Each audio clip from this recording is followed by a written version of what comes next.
जब मेरा इंटरव्यू हुआ था, तो उससे पहले मैंने काफ़ी सारे नोट्स बनाए थे, क्योंकि अपने बारे में तो हमें सारी चीज़ पता ही होनी चाहिए। उनकी एक्सपेक्टेशन है कि हाँ, आप अपने बारे में जानते हैं, जहाँ से आप बिलोंग करते हैं वहाँ की नॉलेज आपको है। मतलब इतनी बड़ी चीज़ है नहीं ये, बट फिर भी मैं एक बार और बता दूँ सारी चीज़ को समराइज करके। सो हेलो गाइस, दिस संकेत चौधरी।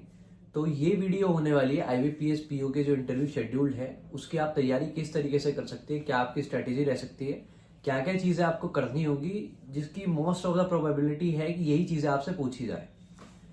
तो जिन भी लोगों का पहले IBPS PO का मेंस एग्जाम क्लियर हुआ है उन सभी को बहुत बहुत कॉन्ग्रेचुलेशंस। मैं ये फीलिंग जान सकता हूँ, मतलब एक अंदर से अलग ही एक्साइटमेंट होगी इस टाइम कि हाँ भाई, इस बार तो सिलेक्शन हो जाएगा, बढ़िया अपना परफॉर्म करके आएंगे इंटरव्यू में भी। तो इसी फीलिंग को ना कंटिन्यू रखना जब तक इंटरव्यू खत्म ना हो जाए। घबराना मत, इतनी बड़ी चीज़ नहीं है इंटरव्यू। मैंने 2 बार दिया है, पहले साल मेरा नहीं हुआ था इंटरव्यू की वजह से, बट जो मेरी कमियां थी आई थिंक मुझे वो पता थी और उसी चीज़ों पर मैंने काम किया था नेक्स्ट ईयर। और पहले साल मेरे नंबर आए थे 50 या 55, और दूसरे साल इंटरव्यू में सेम प्लेस लखनऊ में मेरे नंबर आए थे 80। तो आप डिफरेंस भी देख सकते हैं, काफ़ी ज़्यादा डिफरेंस है।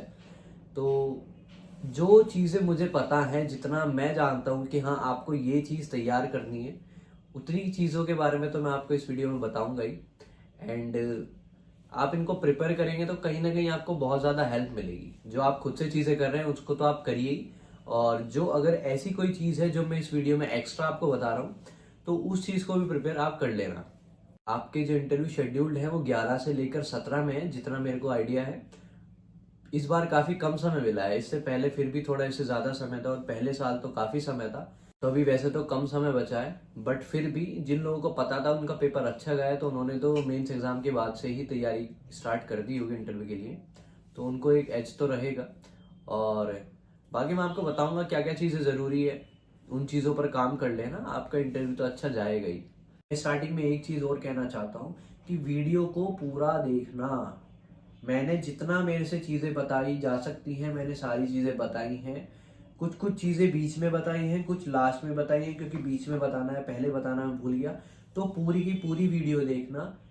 मोस्ट ऑफ द क्वेश्चंस के जो आपके हैं जवाब आपको मिल जाएंगे, तो वीडियो को पूरा देखना।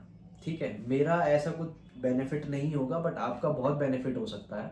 सो वीडियो को पूरा देखना। सो चलिए फिर वीडियो को स्टार्ट करते हैं। इंटरव्यू लेने के पीछे उनका मोटिव क्या है, आप सबसे पहले इसको समझिए। वे देखना चाहते हैं कि ये बंदा बैंक में जाके कस्टमर डीलिंग करेगा, जो वहाँ का मेन वर्क है हमारा। ठीक है, अब वो वहाँ पे लोगों को उसको फेस करता है, तो वो फेस कर पाएगा या नहीं, वो चीज़ वहाँ पे मोस्टली इंटरव्यू में देखता है। और उसकी नॉलेज नॉलेज तो आपकी मेंस एग्जाम में आपने उन्होंने चेक कर ली है, बट उसके बाद जो आपका कॉन्फिडेंस लेवल है, लोगों को फेस करने का तरीका है, वो उनको देखना है। तो वे देखना चाहते हैं, आप बैंक में हैं, आपको कोई सीट दी गई है, आपके पास 4 कस्टमर है, आपके पास 5 कस्टमर है, आप उनको फेस कर पाएंगे नहीं। उनकी अलग अलग क्वेरी होंगी आपके ऊपर, वे डालेंगे सर ये कैसे नहीं हो रहा, ये कैसे नहीं हो रहा, इसका जवाब दीजिए। तो जवाब तो आपको देना पड़ेगा, क्योंकि आप अगर ऐसा ऑफिसर सेलेक्ट हो रहे हैं तो आपको जवाब देना पड़ेगा। तो वे यही चीज़ देखना चाहते हैं कि आपका कॉन्फिडेंस लेवल कितना है, आप लोगों से अच्छे से इंटरेक्ट कर पाते हैं या नहीं। इंटरव्यू में जब आपका इंटरव्यू स्टार्ट होता है, सबसे पहले चीज़ जो ज़रूरी होती है, जब आप एंटर करेंगे, आपकी ग्रीटिंग क्या है। आप एंटर करने के बाद सबसे पहले आप उनसे पूछोगे कि सर मैं आई कम इन, तो उसके बाद वे अलाउ करेंगे आपको। उसके बाद जब आप अंदर जाते हो, इंटरव्यू के सामने खड़े होते हो, सबसे पहले आप सबको ग्रीट करते हो। उसके बाद सबसे पहले आप सबको ग्रीट करते हो। एंड मैं बता दूं आपको, ग्रीटिंग इज़ वेरी इंपॉर्टेंट। ठीक है, मुझे जितना पता चला है तो ग्रीटिंग पर वे काफ़ी ध्यान देते हैं, और इस चीज़ के भी नंबर वे अलग से देते हैं। तो आप जब वहाँ पे सीट के बराबर में जाके खड़े होंगे तो सबको अच्छे से ग्रीट करना। उसके बाद जो वहाँ पे मेन हेड होगा, वो लेडी भी हो सकती है, वो सर भी हो सकते हैं। तो उसके बाद वे आपको बैठने के लिए कहेंगे, उसके बाद बैठिए। और आपका जो बैठने का पोस्चर होना चाहिए ना, वो बिल्कुल स्ट्रेट होना चाहिए। आपके हाथ मतलब ऐसे आप पैर के ऊपर रख सकते हैं। मैंने तो यही चीजें करी थी कि हाँ, सीधा बैठना है आराम से, और दोनों हाथों को दोनों पैरों के ऊपर रखना है। आपके पैर नीचे से क्रॉस नहीं होने चाहिए, बिल्कुल सीधे होने चाहिए। ठीक है, बिल्कुल मतलब अच्छी और स्ट्रेट सिटिंग पोजीशन में आपको बैठना है। उसके बाद वे स्टार्ट करेंगे। सबसे पहला सवाल I think most of the interviews में यही रहता है कि tell me something about yourself. आपसे वे पूछेंगे कि अपने बारे में कुछ बताइए। और ये इंटरव्यू का आपका एक ऐसा क्वेश्चन है ना, अगर आपने इसको अच्छे से प्रिपेयर कर लिया तो जो आपका पूरा का पूरा इंटरव्यू है, हो सकता है कि वो इसी के इर्द गिर्द घूमे। आपने अपना इंट्रोडक्शन प्रिपेयर करा, उसमें आपने जैसे मैं अपना बताता हूँ, मेरा नाम संकेत चौधरी है, मैं मुजफ्फरनगर से बिलोंग करता हूँ। मैंने अपनी ग्रेजुएशन दिस में कंप्लीट करी है। एंड उसके बाद मैं अपनी हॉबीज बता सकता हूँ। मैंने जो प्रिपेयर करा था, मैंने यही करा था कि सबसे पहले मैं अपना नाम बताऊंगा, उसके बाद बताऊंगा मैं कहाँ से बिलोंग करता हूँ, उसके बाद मैं बताऊंगा मेरा एजुकेशनल बैकग्राउंड क्या है, एंड उसके बाद मैं उनको अपनी हॉबीज के बारे में बताऊंगा।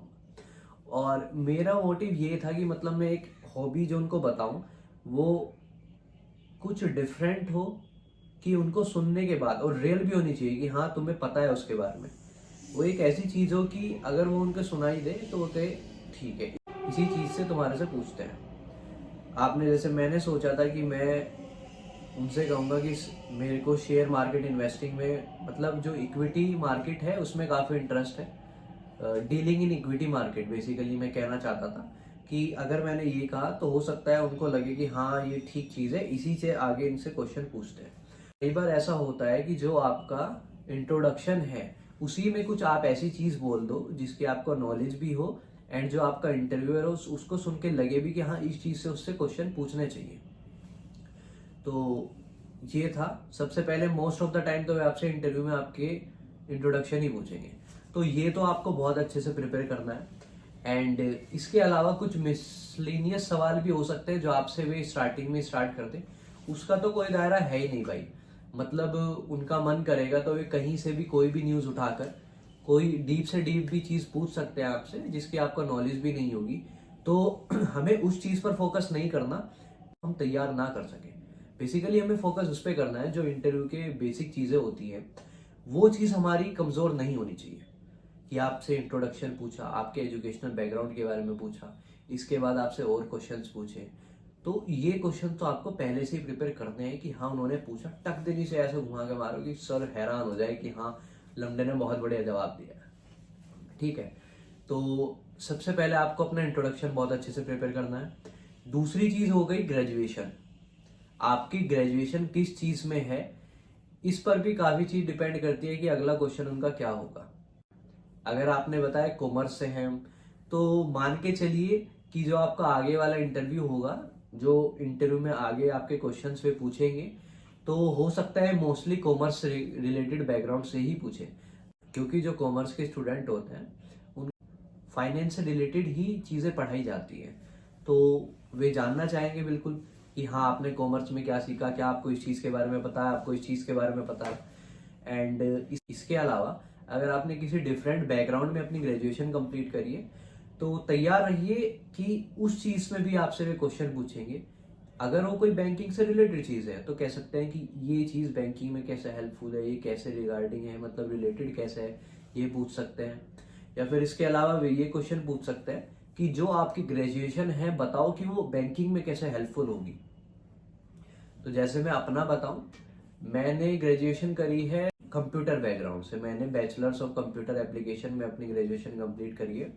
तो मुझे पता था वे मेरे से पूछेंगे कि हाँ बताओ कि तुम्हारी बीसीए बैंकिंग में कैसे हेल्पफुल हो सकती है।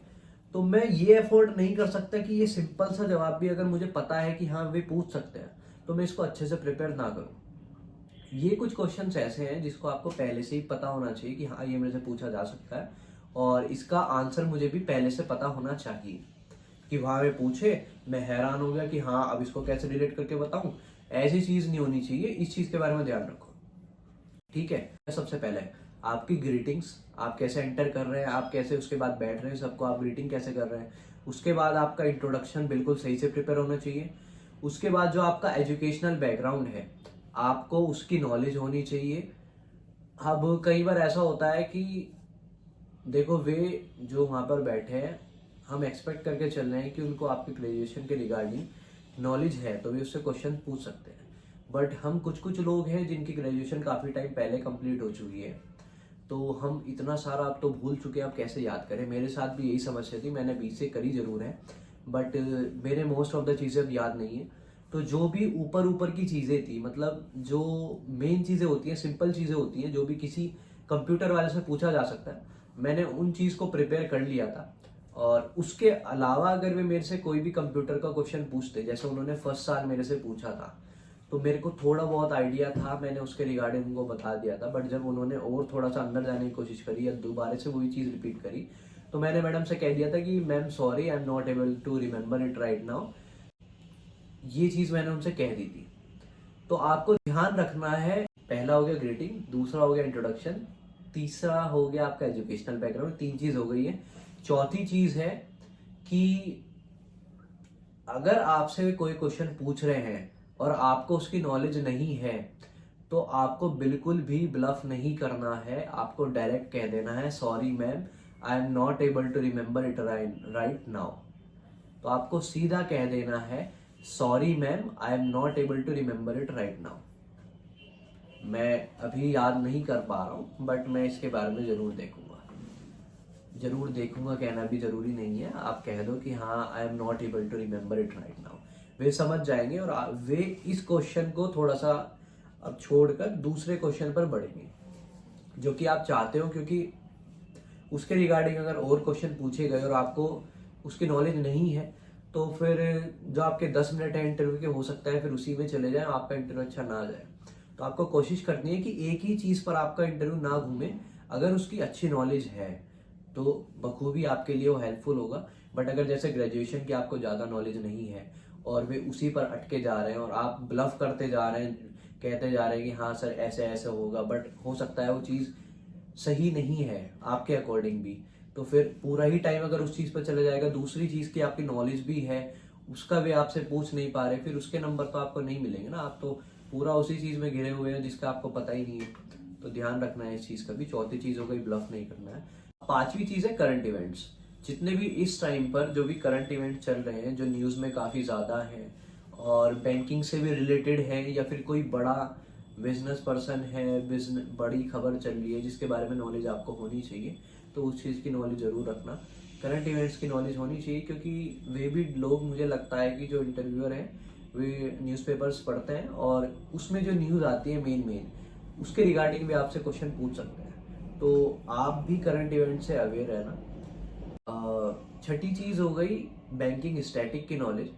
बैंकिंग का आप एग्जाम दे रहे हो, बैंकिंग में आप जाना चाहते हो, तो बैंकिंग का जितना भी स्टैटिक की नॉलेज है वो आपको होनी चाहिए। लाइक आरबीआई कब बना था, आरबीआई किस कमेटी की रिकमेंडेशन पर आया था, आरबीआई के फर्स्ट गवर्नर कौन थे, करंट में आरबीआई के गवर्नर कौन है, और इसके अलावा जितने भी कितने हमारे पब्लिक सेक्टर बैंक्स हैं उनके जो भी एमडी एंड सीईओ है उनका नाम क्या है, और जो हमारे टॉप के 3 बैंक्स हैं वो कैसा परफॉर्म कर रहे हैं, लास्ट क्वार्टर में उनका प्रॉफिट कितना है, उनका रेवेन्यू कितना है, एंड इसके अलावा नाबार्ड कब बना था। जैसे ये स्टैटिक चीज़ें होती है, इसके बारे में आपको पता होना चाहिए, क्योंकि ये तो आपसे एक्सपेक्ट करा ही जाता है कि बैंकिंग के रिगार्डिंग आपसे कोई सवाल पूछा जाएगा, तो आपको पता होना चाहिए। ठीक है, अब जरूरी नहीं कि सारी चीजें पता हो, उसके लिए आप चौथा पॉइंट याद रखें कि आप कह सकते हैं sorry ma'am, I am not able to remember it right now. तो आपको इस चीज का भी ध्यान रखना है, किसी भी चीज पर ब्लफ तो करना ही नहीं है। ठीक है, तो स्टैटिक की नॉलेज आपको होनी चाहिए। एंड और सातवां पॉइंट कुछ ऐसा हो सकता है कि बहुत सारे क्वेश्चंस हैं जो कि रिपीटेडली कंटिन्यूसली लोगों से पूछे जाते हैं, उस चीज की आपको नॉलेज होनी चाहिए, उसका आंसर आपने पहले से प्रिपेयर करके रखना होना चाहिए। उसका आंसर पहले से आपका प्रिपेयर होना चाहिए। मैं अगर आपको बताऊं तो फर्स्ट ईयर जब मेरा इंटरव्यू हुआ था, तो उससे पहले मैंने काफ़ी सारे नोट्स बनाए थे, और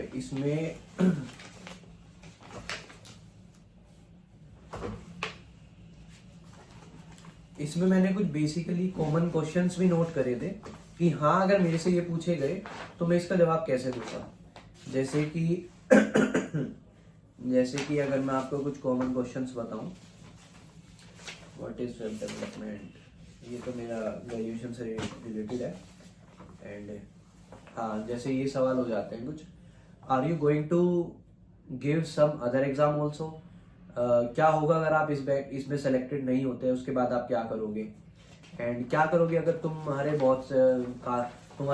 काफ़ी सारे एग्जाम्स क्लियर हो जाए, मल्टीपल एग्जाम्स आपके क्लियर हो, उसके बाद आप क्या करोगे, आप ज्वाइन करेंगे या नहीं, एंड किस तरह का काम होता है बैंक में। और जैसे आपसे कुछ सिचुएशन टाइप क्वेश्चंस पूछे हुए कि अगर कोई बंदा है वो लोन पे बैक करने के लिए तैयार नहीं हो रहा, आप उसको कैसे कन्विंस करोगे कि वो लोन वापस ही कर दे। और एनपी होने के कौन कौन से कारण हो सकते हैं, एनपी कितने तरह के होते हैं, एनपी क्या है, मतलब ये तो बहुत कॉमन सवाल हैं जो कि आपसे पूछे ही जाएंगे। आप वहाँ पे जाएंगे, आपसे पूछा जा सकता है कि हाँ इस सवाल का जवाब दो। ये तो मतलब मोस्ट ऑफ द बंदों से पूछे ही जाते हैं। जीडीपी क्या होता है, जीएनपी क्या होता है, इन दोनों में क्या डिफरेंस है, जीएसटी क्या है, जीएसटी कब आया था, किसकी रिकमेंडेशन पे आया था, कौन से अमेंडमेंट के तहत आया था, कितने तरह के जीएसटी होते हैं। मैं काम करता हूँ, मैंने जितने भी नोट्स बनाए ना, ये वैसे तो मैंने अपने लिए बनाए थे, बट मैं रेफरेंस के लिए इसको एक पीडीएफ बनाकर, सभी को एक पीडीएफ बनाकर अपने अभी इस यूट्यूब चैनल के लिंक में डाल दूंगा, जिससे आप इन सभी नोट्स को एक्सेस कर सकते हैं। और इससे बेसिकली आपको एक आइडिया लग जाएगा कि किस किस तरह के आपके क्वेश्चन पूछे जा सकते हैं, और उसका क्वेश्चन का आंसर भी मैंने तो बिल्कुल मतलब जो पता है ना कि कॉमन सवाल है ही, उनका आंसर बिल्कुल नोट कर लिया था और ऐसे याद कर लिए थे कि हाँ अगर ये पूछा तो यही जवाब मैं दूंगा, जो का तू सेम। तो आप एक बार इनसे गो थ्रू हो जाना, जो भी आपके फायदे की चीज़ हो उसको पढ़ लेना। एंड उसके बाद कुछ सिचुएशनल क्वेश्चन वे आपसे पूछ सकते हैं, जो कि मोस्ट ऑफ द लोगों से पूछा ही जाता है, मेरे से भी पूछा गया था। अगर वे आपसे कोई सिचुएशनल क्वेश्चन पूछते हैं तो सबसे पहले ध्यान से सुनना और उसके बाद थोड़ा सा पॉज लेना, जो भी उन्होंने कहा है उस सिचुएशन को एनालाइज करना और सोचना कि हाँ अगर मैं एक प्रोफेशनल पर्सन हूँ तो इस सिचुएशन में मैं क्या कर सकता हूँ। एक बार सोचना, उसके बाद उसी अकॉर्डिंगली आप आंसर करना। ऐसा नहीं कि उन्होंने पूछा अगर कोई कस्टमर है आपके पास बैंक में आके लड़ रहा है आप क्या करेंगे, तो आप कहने लगे सर ज़्यादा लड़ेगा तो मैं भी लड़ने लगूंगा, कैसे बोलेगा फालतू, ऐसा है वैसा है। ऐसे आंसर तो वे कोई भी आप किससे पूछोगे सब दे सकता है, बट ऐसा बैंकर अगर आप जाते हैं बैंक में तो आपका पॉइंट ऑफ व्यू क्या हो सकता है, आप कैसे उस सिचुएशन को हैंडल कर सकते हैं, वो ये जानना चाहते हैं। तो प्रोफेशनली आंसर देने का आप कोशिश करना। और नौवीं चीज़ ये हो सकती है, सॉरी ये चीज़ लास्ट में आई है, मैं वीडियो में पहले ध्यान नहीं रही मैंने बताना। जिस भी जगह से आप बिलोंग करते हैं आपको उस चीज़ के बारे में नॉलेज होनी चाहिए। जैसा आपकी जो प्लेस है, आप कहाँ से बिलोंग करते हैं, वहाँ की क्या फेमस चीज़ है, वहाँ पे घूमने की क्या जगहें हैं, वहाँ का कोई फेमस पर्सन है क्या, और वहाँ कुछ अलग तरह के फेस्टिवल सेलिब्रेट करे जाते हैं, उसकी नॉलेज आपको होनी चाहिए। मतलब जहाँ से आप बिलोंग करते हैं, पर बेसिकली वहाँ का तो आपको पता ही होना चाहिए कि क्या क्या चीज़ें वहाँ पे अलग होती हैं, क्या चीज़ स्पेशल है वहाँ की। तो ये सब चीज़ें बिल्कुल याद रखें, क्योंकि अपने बारे में तो हमें सारी चीज़ पता ही होनी चाहिए। उनकी एक्सपेक्टेशन है कि हाँ आप अपने बारे में जानते हैं, जहाँ से आप बिलोंग करते हैं वहाँ की नॉलेज आपको है, और क्या पता उनको नहीं है, तो एक्साइटमेंट में पूछ रहे हैं कि हाँ आप बताइए हमें उस जगह के बारे में जहाँ से आप आते हैं। तो आपको बताना होगा क्योंकि आप वहीं से बिलोंग करते हैं, तो ये चीज़ आपको पता होनी चाहिए। तो जहाँ से भी आप बिलोंग करते हैं तो वहाँ का तो आपको पता ही होना चाहिए। एंड उसके बाद कुछ मिसलिनियस चीज़ें आ जाती हैं, लाइक कुछ भी पूछ सकते हैं भाई, मतलब आप कितना भी प्रिपेयर कर लो, कुछ ना कुछ क्वेश्चन उनका ऐसा हो सकता है जिसके बारे में आपको पता ही नहीं होगा। तो उसके रिगार्डिंग आपको अगर नॉलेज नहीं है तो सीधा सा बोल देना है, sorry sir I am not able to remember it right now. हर चीज़ का सॉल्यूशन है ये, ठीक है। झूठ नहीं बोलना है, ब्लफ नहीं करना है, घबराना नहीं कि जुबान आपकी एकदम लड़खड़ाने लगे, ऐसा नहीं करना है। बोल देना सर नहीं आता, अगर नहीं आता तो ठीक है। डिपेंड ये नहीं करता कि आपने सभी सवालों के आंसर दिए हैं। जिन सवालों का आपका पता है उन सवालों के आंसर आपको कॉन्फिडेंटली करने हैं और सही करने हैं, ठीक है। वही देखना चाहते हैं कि वे आप कॉन्फिडेंट है या नहीं। उनका मेन मोटिव, मतलब मैं सच बताऊं ना, मुझे जो लगा, पहले साल मैंने इंटरव्यू दिया 55 नंबर आए, दूसरे साल मैंने इंटरव्यू दिया 80 नंबर आए। मुझे डर नहीं था इंटरव्यू का पहले साल भी। मैं पूरा कॉन्फिडेंट था कि भाई मतलब लोगों को फेस करना मेरे लिए कोई बड़ी बात नहीं, मुझे इसमें कोई लो कॉन्फिडेंस फील नहीं होता, मेरे लिए आसान है। बट वहाँ जाकर जो मेरा कॉन्फिडेंस लेवल था या फिर जो आंसर करने का मेरा तरीका था, आई थिंक वो बेस्ट नहीं था, ठीक है। और उसी चीज़ पर मैंने काम किया है। और नेक्स्ट ईयर जब मैं देने गया, मैंने उन चीज़ों का ध्यान रखे कि हाँ कहीं भी अपना कॉन्फिडेंस लैक नहीं करना है। बेसिकली 10 मिनट की बात है यार, कोई इतनी बड़ी चीज़ नहीं है। और वहाँ जो बैठे हैं ना, 4-5 लोग बैठे हैं और वो भी चाहते हैं कि आप सही से आंसर करें। वो भी ऐसा कोई, ज़्यादातर लोग ऐसा कोई एनवायरनमेंट क्रिएट नहीं करेंगे जिससे कि आपका कॉन्फिडेंस डाउन हो या फिर आपको हेजिटेशन फील हो या आप कुछ कह ना पाए। वे भी फ्रेंडली होंगे वहाँ पे, आपको बस ये सोच के आंसर करना है, उन्होंने ये चीज़ पूछी, हाँ इस चीज़ का मेरे को पता है तो मैं इस तरीके से बता दूंगा उन्हें। 4-5 लोग बैठे हैं, वे कुछ सुनने के लिए बैठे हैं, मैंने वो बता दिया, वे खुश हो गए, बात हो गई खत्म। तो ऐसे करना है भाई। तो कुछ ऐसी बड़ी चीज नहीं है भाई, 5 लोग ही है। तुम डेली भी अपनी लाइफ में जाने कितने लोगों से बात करते होंगे बाहर निकल के। अब वहां भी क्या करना है तुम्हें यार, 4-5 लोगों के सामने बैठ जाओगे आराम से, वहां भी तुम्हारे से क्वेश्चन करेंगे, वहां भी तुम्हारे से क्वेश्चन करेंगे, उस क्वेश्चन का तुम्हें आंसर देना है, कॉन्फिडेंटली आंसर करना है, घबराना नहीं है, ठीक है। वे भी चाहते हैं आप सही से आंसर करें, वे भी आपको पूरा सपोर्ट करेंगे, टेंशन मत लो, आप घबराना मत बस। एक बार और बता दूं सारी चीज को समराइज करके। पहला, आपकी ग्रीटिंग प्रॉपर होनी चाहिए। दूसरा, आपका जो इंट्रोडक्शन है वो बिल्कुल सही होना चाहिए। और इंट्रोडक्शन में मैं कुछ चीज़ें और ऐड कर देता हूँ। जो भी चीज़ आप उनसे कह रहे हैं उस चीज़ की नॉलेज आपको होनी चाहिए इंट्रोडक्शन में भी। एंड जो भी आपकी बिलोंगिंग है, मतलब आप कहाँ से बिलोंग करते हैं, उस जगह का प्रॉपर आपको नॉलेज होनी चाहिए। वहाँ पे क्या क्या चीज़ें फेमस है, वहाँ से कोई फेमस पर्सन बिलोंग करता है क्या, वहाँ के कुछ फेमस फेस्टिवल्स हो, फेमस प्लेसेस हो, इस चीज़ के बारे में पता होना चाहिए। आपका स्टेट मतलब आपका स्टेट कितना कंट्रीब्यूट करता है जीडीपी में, जो आपकी प्रॉपर सिटी है जहाँ से आप बिलोंग करते हैं उस सिटी के बारे में भी, जितनी फेमस प्लेसेस हैं, फेस्टिवल्स हैं, या फिर जो भी फेमस पर्सनैलिटीज़ वहाँ से बिलोंग करती है, इसका पता होना चाहिए आपको। चौथा हो गया आपका एजुकेशनल बैकग्राउंड। अगर कोई बंदा फ्रेशर है तो उससे एजुकेशनल बैकग्राउंड से क्वेश्चन पूछा ही जाएगा। अगर बाई चांस नहीं भी पूछा जाता है, ऐसा जरूरी नहीं है, बट आपको अपने एजुकेशनल बैकग्राउंड को प्रिपेयर करना है। और अगर कोई वर्किंग कैंडिडेट है तो तुम्हें तो पता ही होगा भाई कैसे तैयारी करनी है, तुमने पहले कभी ना कभी इंटरव्यू तो दिया ही होगा, मैं एक्सपेक्ट करके चलता हूँ। बट जो मुझे लगता है अगर कोई वर्किंग कैंडिडेट है तो उससे जो सवाल पूछे जाएंगे ना, वो उसके काम से रिलेटेड ही पूछे जाएंगे। कि अगर कोई किसी कंपनी में डील करता है, या फिर हो सकता है कोई क्लर्क है वो इंटरव्यू देने जा रहा है पीओ का, तो उससे पूछा जाएगा आप ऐसे क्लर्क क्या क्या काम करते हैं, बैंकिंग में क्या क्या तरह के काम होते हैं, आपकी ब्रांच कैसा परफॉर्म कर रही है, ब्रांच का बिजनेस कैसा है, कितना बिजनेस है, ये सब चीज़ें आपसे पूछी जा सकती है। एंड इसके बाद आपके कुछ कॉमन क्वेश्चंस हो गए जो कि मोस्ट ऑफ द कैंडिडेट से पूछा जाता है, जितना हमें पता है। तो उन क्वेश्चंस को बढ़िया तरीके से प्रिपेयर कर लेना है। मैंने अपने नोट्स भी बनाए हुए हैं कि मैं एक पीडीएफ बनाकर अपने वीडियो के लिंक पे डाल दूंगा। तो इससे भी आप एक बार गो थ्रू हो जाना कि हाँ क्या क्या क्वेश्चंस है। चाहे तो अपना सवाल इसके, चाहे तो अपना आंसर प्रिपेयर कर लेना, चाहे तो आप इस आंसर को भी देख सकते हैं कि हाँ मैंने क्या लिखा है। एंड इसके अलावा आपके सिचुएशनल क्वेश्चंस हो गए, ब्लफ नहीं करना है, या कोई दूसरा क्वेश्चन हो गया आपसे पूछा गया, ब्लफ नहीं करना है, गलत जवाब नहीं देना है, पता नहीं तो मना कर दो कि सर नहीं आता है। एंड सिचुएशन को सुनना आराम से, पॉज लेना, उसके अकॉर्डिंगली प्रोफेशनल उसका क्या जवाब हो सकता है वो ध्यान रखना। एंड इसके अलावा जो भी बैंकिंग स्टैटिक की नॉलेज हो गई आपको वो याद रखना है, आपको वो पता होना चाहिए। बेसिक चीज़ें तो पता ही होनी चाहिए, जैसे आरबीआई हो गया। आपकी फर्स्ट प्रेफरेंस क्या है बैंक की, मेरे एक ये चीज़ ध्यान आई है, ये भी आपसे काफ़ी पूछते हैं कि आप जिस बैंक को आपने फर्स्ट प्रेफरेंस पे रखा है ना, उसका बिजनेस कैसा है, वहाँ का एमडी सीईओ कौन है, और लास्ट क्वार्टर में उसने कैसे परफॉर्म करा है, और बैंक कब बना था, उसका फाउंडर कौन था, ये चीज़ याद रखना।